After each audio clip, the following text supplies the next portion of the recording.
श्रीनगर प्रशासन ने Covid wellness centres बनाए हैं और अभी हम मौजूद हैं एक वेलनेस सेंटर पे, जहाँ पे जो फॉरेन ट्रैवलर्स हैं उनको रखा जाएगा।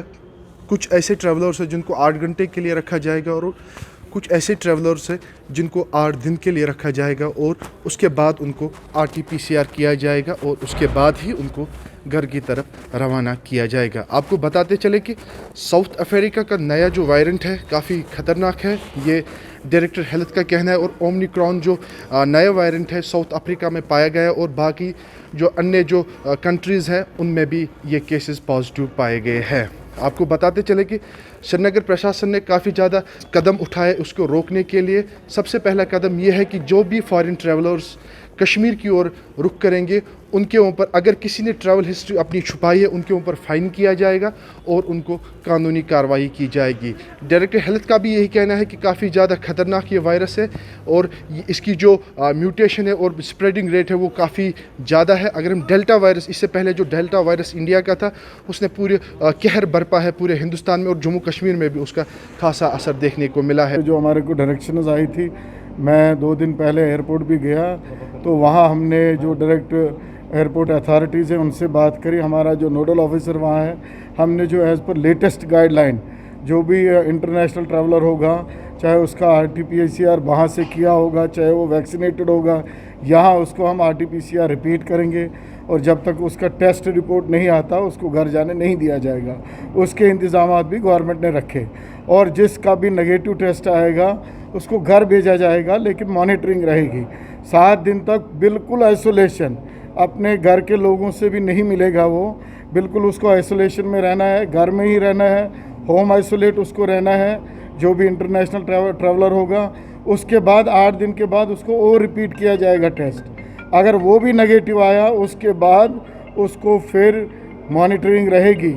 लेकिन जो भी पॉजिटिव आए, चाहे वो यहाँ हमें आए या 8 दिन के बाद आएगा पॉजिटिव घर में, उसको डायरेक्टली हम हेल्थ फैसिलिटी DRDO में ले रहे हैं और वहाँ उसका इलाज भी होगा, ट्रीटमेंट भी होगा, आइसोलेशन भी रहेगा। ये ओमिक्रॉन नया वेरिएंट आया है 26 नवंबर को, जब ये पहले साउथ अफ्रीका से वहाँ डिटेक्ट हुआ, उसके बाद 26 नवंबर को WHO ने इसको एक वेरिएंट ऑफ कंसर्न करार दिया, क्योंकि इसकी जो इन्फेक्टिविटी है बहुत ज़्यादा है, 500 टाइम्स मोर।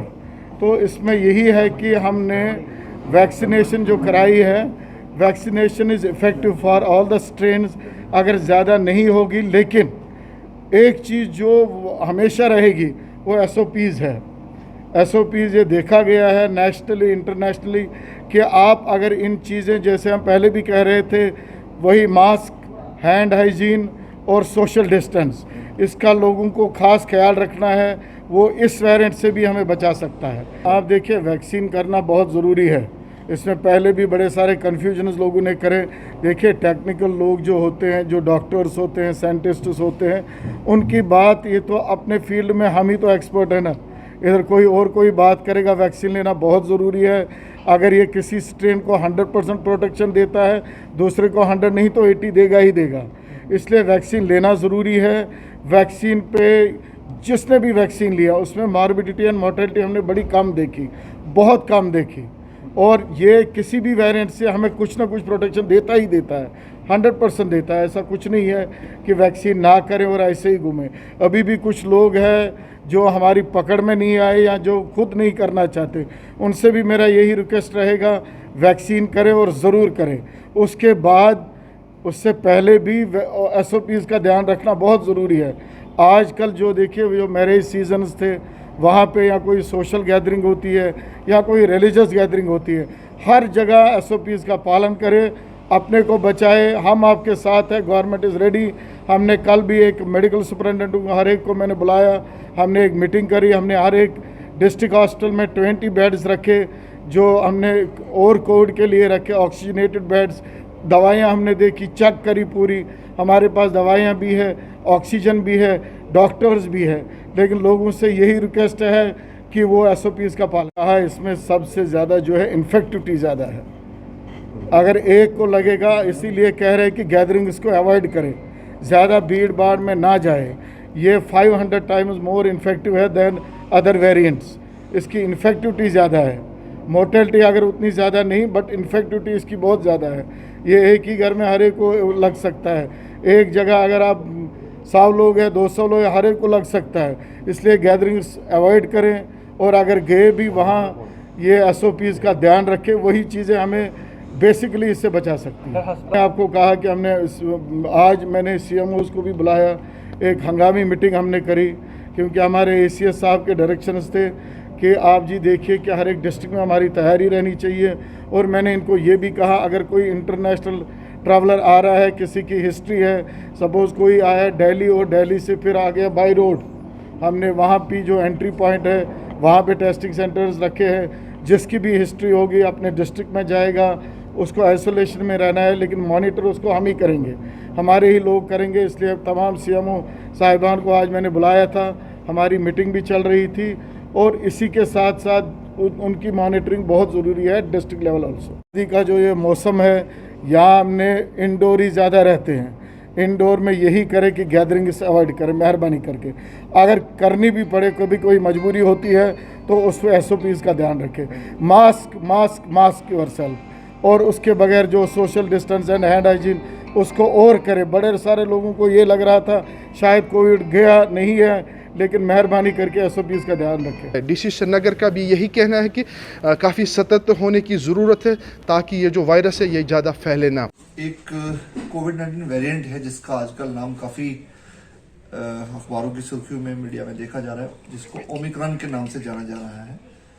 इस वेरिएंट को WHO ने वेरिएंट ऑफ कंसर्न डिक्लेयर किया है, और उसी के चलते यहाँ पर श्रीनगर में, क्योंकि इंटरनेशनल एयरपोर्ट है, तो जितने भी इंटरनेशनल ट्रैवलर्स हैं या जो डोमेस्टिक ट्रैवलर्स हैं जिनका पास्ट 2 वीक्स का इंटरनेशनल ट्रैवल हिस्ट्री है, ऐसे ट्रैवलर्स के लिए मैंडेटरीली RT-PCR टेस्ट कंडक्ट किया जाएगा श्रीनगर एयरपोर्ट पर। और जब तक RT-PCR का रिजल्ट नहीं आएगा, तब तक उनको एडमिनिस्ट्रेटिव क्वारंटीन में रखा जाएगा। एडमिनिस्ट्रेटिव क्वारंटीन भी 2 किस्म के हैं। एक फ्री एडमिनिस्ट्रेटिव क्वारंटीन है जो गवर्नमेंट ने अपनी तरफ से ऑफर किया है, और एक पेड एडमिनिस्ट्रेटिव क्वारंटीन है। दोनों फैसिलिटीज दस्तयाब हैं। आज जो भी इंटरनेशनल ट्रैवलर्स आए हैं उनको एडमिनिस्ट्रेटिव क्वारंटीन में रखा गया है, और जैसे ही रिजल्ट आएगा RT-PCR का, उसके बाद अगर कोई पॉजिटिव आता है तो पॉजिटिव का प्रोटोकॉल अलग है, जिसमें हॉस्पिटल आइसोलेशन की जाएगी। जो DRDO हमारा हॉस्पिटल है, DRDO खन्मू में जो हॉस्पिटल सेटअप किया गया है स्पेशली कोविड के लिए, और जो नेगेटिव आएंगे, नेगेटिव के लिए मैं ये पढ़ के सुना देता हूँ। इफ नेगेटिव, क्योंकि पॉजिटिव का तो क्लियर है, लेकिन नेगेटिव का मतलब ये नहीं है कि बिल्कुल छुट्टी है, उसका भी सुन लें। If negative, they shall be put on home quarantine और hotel quarantine in case of tourists for 7 days, during which they shall be monitored by the respective chief medical officers.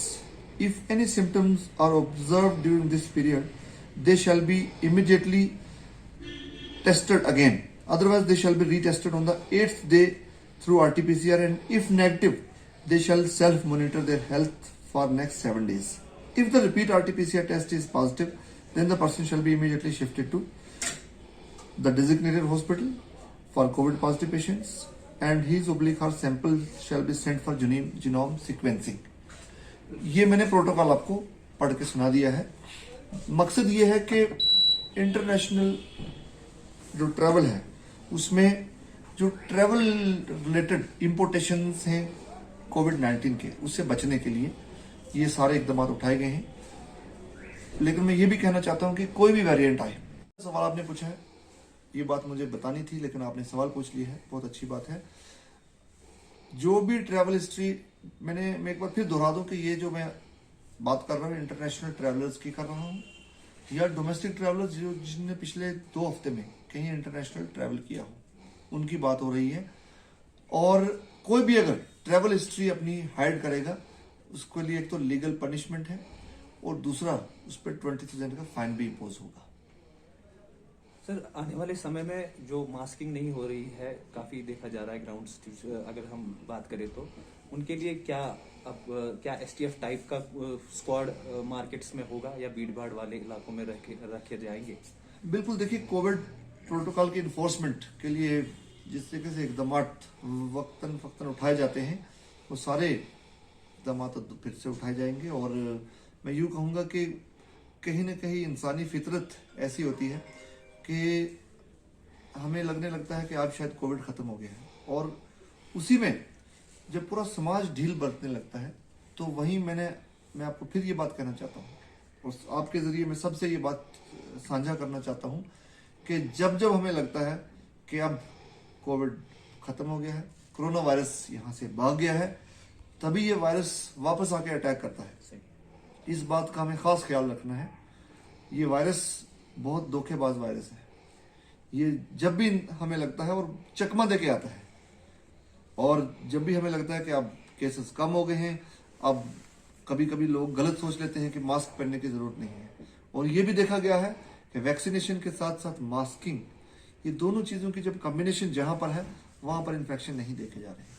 और मैं ये भी कहना चाहता हूँ आपके ज़रिए कि हमें अगर उस सूरत हाल से बचना है जहाँ पास्ट में हमें लॉकडाउन की तरफ जाना पड़ा, जहाँ हमें लॉकडाउन लगाने पे मजबूर हो गए हम पब्लिक हेल्थ के इंटरेस्ट में, हमें उस तरफ नहीं जाना है। और उस तरफ हम तभी उससे बच सकते हैं जब हम कोविड अप्रोप्रिएट बिहेवियर फॉलो करेंगे और कोविड एसओपीज का पूरा पूरा पालन करेंगे। डॉक्टर्स एसोसिएशन कश्मीर है, उनका भी यही कहना है कि अगर हमने इस पे काबू नहीं किया है, क्योंकि जम्मू कश्मीर का जो इंफ्रास्ट्रक्चर है, हॉस्पिटल्स की बात करते हैं हम, वेंटिलेटर्स यहाँ पे मौजूद नहीं है, यहाँ पे आईसीयू बेड्स मौजूद नहीं है, तो गवर्नमेंट को चाहिए कि सख्त से सख्त इंतजाम किए जाए यहाँ के एयरपोर्ट्स पे, इंटरनेशनल एयरपोर्ट्स पे, बाकी रेलवे स्टेशन से उनके ऊपर ध्यान देना चाहिए, ताकि जो भी फॉरेन ट्रैवलर्स हैं जिन्हें फॉरेन ट्रैवल किया है विद इन वीक और 2 और 3 डेज़, उनके ऊपर RT-PCR किया जाए और उनको क्वारंटीन रखा जाए। देखो, अभी तक पूरी दुनिया में हम एक वेरिएंट से जूझ ही रहे थे। डेल्टा वेरिएंट से एक नए वेरिएंट का आगाज़ हो गया है, उभर के आया है एक नया वेरिएंट्स जो साउथ अफ्रीका में जो B11529 के नाम से बेसिकली साइंटिफिक नेम है इसका, लेकिन अब WHO has dubbed it as omicron. और अभी तक के जितने भी वेरिएंट्स थे, उनमें सबसे ज़्यादा हाईली म्यूटेटेड वेरिएंट जो है, वो अभी तक का सबसे ज़्यादा म्यूटेटेड वायरस वेरिएंट यही ओमिक्रॉन है। There are around 32 mutations in the spike protein. Spike protein इस वायरस का इसलिए ज़रूरी है क्योंकि यही इसकी वजह से ही वायरस इंसानों में जाता है, इंसानों की सेल्स में रेप्लिकेट करता है। और यही जो स्पाइक प्रोटीन है, वैक्सीन जो एंटीबॉडीज़ फॉर्म करता है, फिर इसी जो स्पाइक प्रोटीन पे ही इसको, ये वायरस को ख़त्म करता है। जब ये चीज़ें होंगी किसी वायरस में, 32 म्यूटेशंस होंगे और वो भी स्पाइक प्रोटीन रीजन पे, दैट मीन्स रिसर्चर्स बिलीव, जो प्रिलिमिनरी एविडेंस है कि it has become highly infectious as a result, it is becoming more virulent, घातक, सिविरिटी ज़्यादा आ जाएगी। और ज़्यादा वरीसम ये है कि कहीं ना कहीं साइंटिस्ट बिलीव शायद इसमें ये जो वैक्सीन है, करंटली अवेलेबल वैक्सीन, शायद ये इस वेरिएंट पे ज़्यादा असर नहीं करेगा। सो वी मे हैव री इन्फेक्शन। उसका ये मतलब है कि अंदेशा ये है कि जिन्होंने वैक्सीन किया भी होगा, फुल्ली वैक्सीनेटेड, दोनों डोजेस, और ये वायरस में भी it will infect them also. एक और वरीसम चीज़ ये है कि इसमें कि क्या जो टेस्ट हम करते हैं RT-PCR, क्या वो ये जो नया वेरिएंट है, क्या डायग्नोसिस उस RT-PCR से हो जाएगा कि नहीं, ये भी एक क्वेश्चन मार्क है अभी। और क्या जो ट्रीटमेंट हम देते हैं, कोई पेशेंट जब सीवियर डिजीज़ लेके अस्पतालों में आते हैं तो हम उनको ट्रीटमेंट देते हैं, ये भी अंदेशा है क्या वो ट्रीटमेंट आप कोविड-19 पेशेंट्स पे इस वेरिएंट से जो हो जाएगा बीमार, क्या असर हो जाएगा कि नहीं। तो इन तमाम सवालातों को प्रिलिमिनरी एविडेंस ये है कि ये ज़्यादा घातक हो सकता है, प्रिलिमिनरी एविडेंस है ये ज़्यादा इन्फेक्शियस हो सकता है।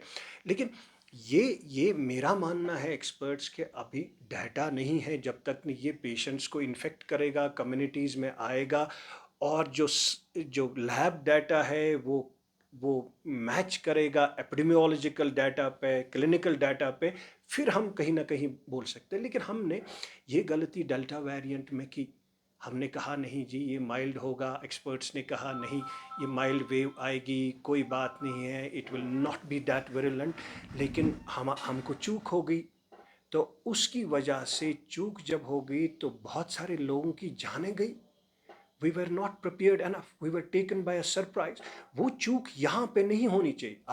अब मुझे लगता है we have to err on a panic side. Even if people will panic more, doesn't matter, we don't want to lose any life one. So इसीलिए मैं कहता हूँ एक अलार्म मैंने साउंड किया कई दिनों से, आज भी आपके वसादत से ये करना चाहता हूँ कि खुदा ना करे अगर ये वेरिएंट कम्युनिटीज़ में फैल गया, मुझे लगता है ये डेल्टा वेरिएंट से ज़्यादा घातक हो सकता है। सो इसीलिए people have to be cautious.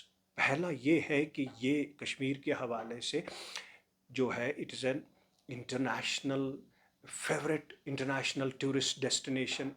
उसका ये मतलब है कि दुनिया भर के लोग यहाँ सीधे आते हैं because it's an international airport, Srinagar airport. तो इसीलिए मैंने एक एडवाइजरी जारी की है कि यहाँ पे स्क्रीनिंग एनहांस करो एयरपोर्ट्स पे, और न सिर्फ एयरपोर्ट्स पे लेकिन कम्युनिटी में भी जितने भी पॉजिटिव केसेस हैं, क्योंकि पॉजिटिव केसेस की तादाद कई दिनों से बढ़ रही। उसका ये मतलब है कि या तो जो है वैक्सीन की इम्यूनिटी कम हो रही है जो हमने किया है पहले 6 महीने पहले, 8 महीने, या कोई वेरिएंट उभर के आया है। और वो कैसे पता चलेगा हमको कि वेरिएंट आ गया है कि नहीं? वो हमको जेनेटिक टेस्टिंग से पता चलेगा। और जितने भी पॉजिटिव सैंपल्स हैं उनको जेनेटिक टेस्टिंग के लिए बाहर भेजना है ताकि हमको पता चले कहीं वेरिएंट तो कोई नहीं है हमारे कश्मीर में। और जहाँ तक हो सके मुझे लगता है इस वायरस को यहाँ आने से रोकने के लिए एक ही चीज़ है कि we should not allow any tourist to come in specially from these affected areas. Suppose अभी 13-14 कंट्रीज़ 15 कंट्रीज़ में फैल गया, क्योंकि जब ये अंदर आएगा फिर ये मुश्किल है, it is very difficult to control it. It will spiral into a situation where from it will be difficult to control it. और मेरा ये मानना है कि अस्पताल भी we should prepare ourselves, hospitals ना के हवाले से, क्योंकि हम थोड़ा सा लैक्स हुए थे।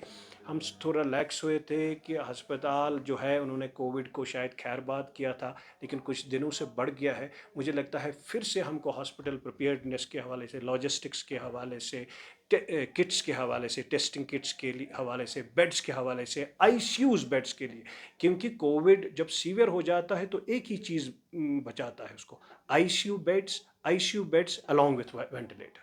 तो वेलनेस सेंटर पे अभी हम मौजूद हैं। यहाँ पे उन ट्रैवलर्स को रखा गया है जो बाहर से आए हैं, विदेश से आए हैं और जम्मू कश्मीर आए हैं, उनको क्वारंटीन रखा गया। कुछ जो क्वारंटीन रह के उनने प्रदर्शन किया है कि यहाँ पे ऐसा इंतज़ामात नहीं है जो होना चाहिए।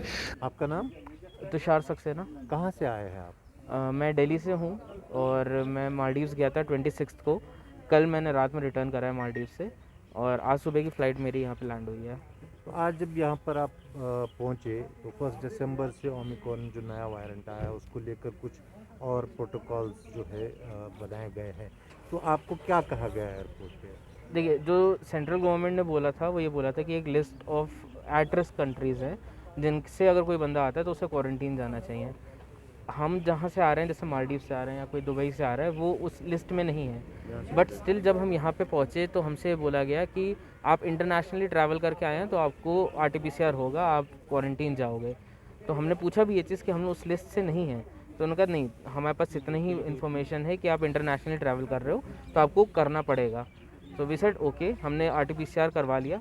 अब ये कह रहे हैं कि हमें क्वारंटीन करना पड़ेगा। द पॉइंट इज़, अगर ये कहते हैं कि नेगेटिव आने पे भी ये होम क्वारंटीन करेंगे तो we don't have a home here. हम टूरिस्ट, हम 2-3 दिन के लिए आए, हम यहाँ एंजॉय करने आए थे। अब हम यहाँ पे फिर ये इनके क्लॉज में कहते हैं कि अगर आप नेगेटिव आते हो तो home quarantine, else hotel quarantine अगर आप टूरिस्ट हो। तो हम 7 दिन यहाँ नहीं रुक सकते, हमारी फ़्लाइट्स हैं, हमारी बुकिंग्स हैं, हमारा सारा पैसा वेस्ट हो जाएगा यहाँ पे। ऑल वी वांट इज़ कि जो सेंट्रल गवर्नमेंट ने रूल डाला है वो हो। अगर नेगेटिव है तो हमें फ्रीली छोड़ा जाए कि जो हम आए थे करने वो हम ट्रैवल करें, सारे होटल्स अपने जो बुकिंग है हमारे वो हम उसको यूज़ कर सकें, हमारे पैसे वेस्ट ना हो। जो क्वारंटीन के लिए फैसिलिटीज़ में आपको क्या ऑप्शंस दिए गए हैं? हमें 3 ऑप्शंस थे। सो एक इनका यही वाला जो गवर्नमेंट फैसिलिटी है ये, हाँ, यहाँ पे इनको बोला गया था यहाँ पे आप फ्री में अवेल कर सकते हैं। बट हमें यहाँ फीडबैक ये मिला है कि यहाँ पे हॉट वाटर नहीं है, यहाँ पे हीटिंग फैसिलिटी नहीं है और खाना। So one of the guy was living here since yesterday, उनका अभी तक कोई रिपोर्ट कभी आई नहीं है। और उन्होंने बताया था कि खाना नहीं हुआ, वो लोकल आइट हैं इसलिए उन्होंने अपने फ्रेंड से या फैमिली मेम्बर से खाना मंगा लिया। तो प्रॉब्लम ये है कि हम लोकल लाइट नहीं है, हम किसी को कॉल नहीं कर सकते, हमारे सिग्नल्स नहीं आ रहे हैं, वाईफाई नहीं है, कुछ नहीं है। तो हम क्या करें, हम फंस चुके हैं यहाँ पे। यहाँ पे वाईफाई नहीं। सेकंड ऑप्शन ये दे रहे हैं कि होटल में स्टे करने का। होटल में स्टे करने को वी आर रेडी वहाँ पे, लेकिन 1500 रुपये we are paying for it, कि 1500 रुपये हम पे कर रहे हैं। और फॉर वॉट, मतलब जब हम कहीं से उस कैटेगरी में फॉल नहीं कर रहे हैं तो हम पे क्यों कर रहे हैं उस चीज़ के लिए, हमें क्यों क्वारंटीन किया जा रहा है। और क्वारंटीन कर रहे हैं so we are okay with, ठीक है आप करवा लो, आर्टिफिशियल टेस्ट है, लेट अस गो। लेकिन ये चीज़ हमें बता नहीं रहे कि हमें छोड़ेंगे नहीं छोड़ेंगे, कि होम क्वारंटीन करेंगे। हम होम क्वारंटीन हो नहीं सकते, हमें होटल क्वारंटीन करेंगे तो हमारी फ़्लाइट्स मिस होंगी। देखिए, अगर कोविड फर्स्ट या सेकंड वेव की बात करते हैं तो काफ़ी तेज़ी में उस वक्त बढ़ी थी, लेकिन शुक्र ऊपर वाले का कि वो जल्द से जल्द ख़त्म होगी। लेकिन अब जिस तरीके से तीसरी वेव या ओमिक्रॉन की बात करते हैं तो वो भी अब तेज़ी में बढ़ने लगी है। तो यही हम गुजारिश करते हैं यहाँ के लोगों को, खुसूसन वादिया कश्मीर के लोगों को, आप जो है SOPs का भरपूर ख्याल रखिएगा, क्योंकि जिस तरीके से आपने कोविड फर्स्ट वेव या सेकंड वेव में एहतियात किया, उसी तरीके से अब इस वक्त भी एहतियात करना बहुत ही लाजमी है। क्योंकि जिस तरीके से फिर एडमिनिस्ट्रेशन ये मजबूर हो जाती है कि लॉकडाउन करने पर वैसी नौबत ना आए। और खुसूसन ये भी बात एडमिनिस्ट्रेशन में ज़रूरी कहना चाहता हूँ कि जिस तरीके से वो पहले सुस्ती बरस रही है, उसको उन्हें पहले से इक़्तिदाम उठाने काफ़ी ज़रूरी है, ताकि लोग भी समझ जाए कि आखिर इस वायरस को किस तरीके से बचा जाए। और खुसूसन जो बच्चे हैं या इस वक्त जो जहाँ सर्दी है वादिया कश्मीर में माइनस में चलती हुई नज़र आ रही है, जहाँ एक्सपर्ट्स का मानना है कि सर्दी में ज़्यादा तेज़ी ये बढ़ती है, तो हम पूरी जम्मू कश्मीर की आवाम से ये गुजारिश करना चाहते हैं, अपनी ज़िंदगी का खुसूसन ख्याल रखिएगा, SOPs का ख्याल रखिएगा। और जहाँ पर आपको लगता है कि गैदरिंग बहुत है, वहाँ पर सोशल डिस्टेंस जो है मेंटेन कीजिए। देखिए, पिछली बार भी हमने देखा कोविड फर्स्ट या सेकंड वेव में बहुत सारे ऐसे लोग हैं जिन्होंने ट्रैवल हिस्ट्री छुपाई। तो हम आज भी एक बार फिर से उन लोगों से गुजारिश करना चाहते हैं कि अपनी ट्रैवल हिस्ट्री ना छुपाएं, क्योंकि देखिए, अगर आप ट्रैवल हिस्ट्री छुपाते हैं उससे बहुत सारे लोग जो है नुकसान उठाना पड़ेगा। खुसूसन जहाँ आपकी फैमिली है वो उसमें नुकसान में जाएगी। तो हम उनसे भी गुजारिश करना चाहते हैं कि आप ट्रैवल हिस्ट्री ना छुपाएं और बिना झड़क कर आप यहाँ की इंतज़ामिया से जो है वो ट्रैवल हिस्ट्री बता दीजिए, आप कहाँ से, चाहे वो फॉरेन कंट्री से है, चाहे वो हिंदुस्तान के किसी भी मुल्क से है, आप वो हिस्ट्री बता दीजिए ताकि उसका कोई ना कोई जो है खुलासा निकाल सकता है। डायरेक्टर हेल्थ कश्मीर का ये काफ़ी ज़्यादा जोर है इस पर कि लोगों को चाहिए कि वो मास्क का प्रयोग करे, सैनिटाइज़र का इस्तेमाल करे और सोशल गैदरिंग पे ज़्यादा ध्यान दे, वो ना करे, ताकि इस वबा से हम बचें। और इससे पहले जो सेकंड वेव थी वो काफ़ी ज़्यादा ख़तरनाक थी। कश्मीर की बात करते हैं तो कश्मीर में आज भी 70 के करीब केसेस को पॉजिटिव पाया जाता है, और उसके बाद ही ये जो नया जो वेरिएंट आया काफ़ी ख़तरनाक है। तो यंग बाइट्स की पूरी टीम की तरफ से हम भी लोगों से ये गुजारिश करते हैं कि वो